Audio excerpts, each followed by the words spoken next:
Using Mean Age of Air in CFD Analysis, a short video featuring Dr. Kevin Linfield.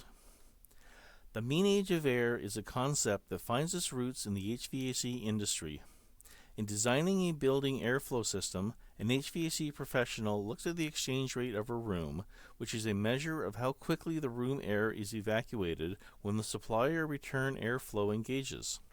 Ideally, multiple air changes would take place per hour, with higher rates depending on the type of space. The exchange rate is determined through a basic handbook calculation that takes the flow rate divided by the volume of the room.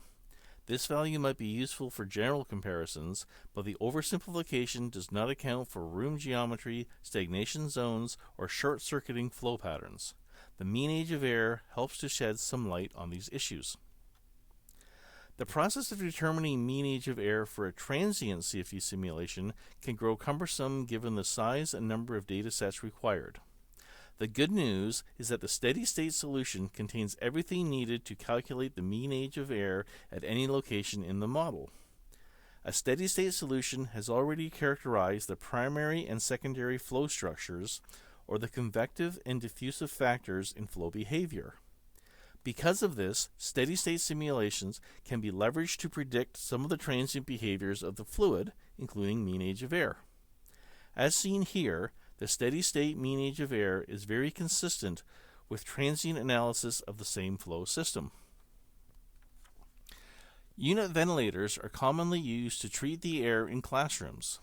These units are typically set against an exterior wall and provide treated air to the occupants of the room. The type of air treatment provided depends on the season, such as heating in the colder months and cooling in the warmer months. Initially, the air is all untreated, represented by a pink haze filling the entire room. As treated air from the ventilator enters the room, the untreated air is replaced with treated air. To help visualize the difference between the treated and untreated air, a green isosurface has been provided that defines the barrier between them.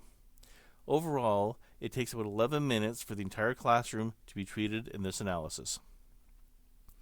Beyond HVAC, the mean age of air concept can be applied to other enclosed spaces as well, such as residence time of a reactor, the effectiveness of a mixing process, or the average time required for thorough cleaning or purging of a storage tank.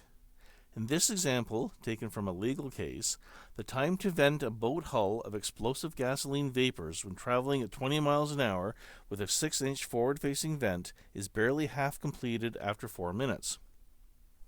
For more information on flow modeling and testing, please contact Airflow Sciences. Thank you, and have a wonderful day.